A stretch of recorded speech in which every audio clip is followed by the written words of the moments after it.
Alors, je suis Claudie Aignoret et j'ai eu la chance d'être sélectionnée en 1985 par le CNES, l'Agence française de l'espace, pour devenir une astronaute scientifique en charge des programmes scientifiques à bord des stations spatiales. Je suis médecin rhumatologue, et j'ai une thèse en neurosciences, donc je suis chercheur. J'ai eu la chance de réaliser 2 missions spatiales.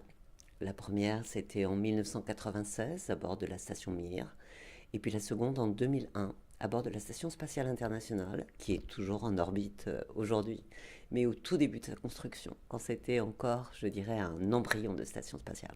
Cette capacité de s'adapter, d'adapter son corps à une transformation complète de l'environnement, c'est vraiment quelque chose qui m'a beaucoup intéressée et puis qui m'a réjoui aussi, parce que je me suis dit que parfois on trouvait en soi des capacités à surmonter des difficultés. Et ce que j'ai découvert en microgravité me donnait justement cet optimisme à se dire on a des choses en soi, des trésors dont on ne sait pas qu'on peut les utiliser. Et puis dans certaines conditions, on peut les faire apparaître, les révéler. Qu'est-ce qu'un astronaute peut apporter à l'humanité? Je pense que l'ensemble des astronautes, quand ils reviennent d'une mission spatiale, ont envie de témoigner de ce qu'ils ont vu. Une chose que les astronautes amènent à l'humanité, c'est la fragilité et la beauté de cette planète qui porte la vie.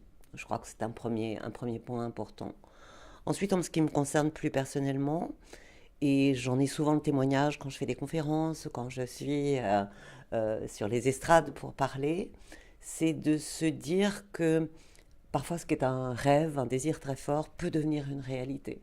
Que si on y met de l'énergie, de la passion, du travail, bien évidemment, beaucoup de travail, on peut arriver à se dépasser et à dépasser une limite qui pourrait sembler infranchissable. Et je le dis en particulier par rapport aux jeunes filles, qui parfois se limitent un petit peu dans leur orientation. Et si je peux témoigner, si je peux quelque part être un modèle de se dire c'est à soi de chercher. Peut-être une troisième chose qui me paraît importante, c'est de prendre conscience que la recherche scientifique, que les développements technologiques, que l'ingénierie, ce sont des outils tout à fait puissants pour maîtriser le futur dans lequel on va vivre.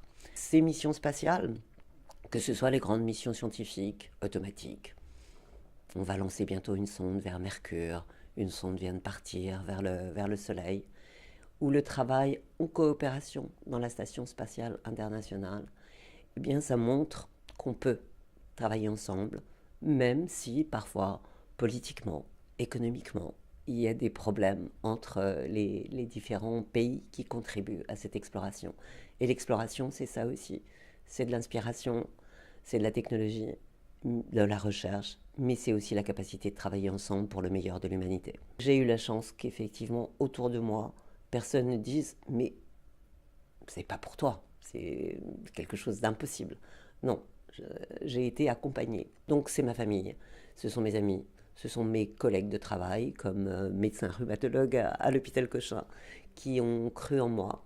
Et puis ensuite, c'est le travail en équipage. Je trouve que parfois, notre société aujourd'hui, elle est trop dans l'immédiateté, dans demain matin, sans penser justement à ce long terme, ces générations à venir, la planète, mais pas seulement la planète, l'humanité sur la planète, comment elle s'éduque, comment elle se prépare à ce qui est demain. Et voilà, mon souci, c'est de ne pas se laisser avaler par l'immédiateté, mais d'arriver à lever un petit peu son regard au-delà de l'horizon.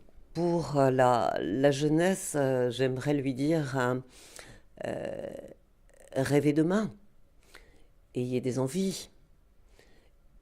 Vous êtes des citoyens du monde. Franchir le pas, y aller avec audace, y aller avec envie, avec curiosité, et puis y aller avec les armes, entre guillemets, qui vont permettre que ça ait une chance de succès. C'est-à-dire du travail, c'est-à-dire des gens autour de vous qui s'engagent sur le même chemin. Voilà. Engagez-vous avec audace, osez l'avenir.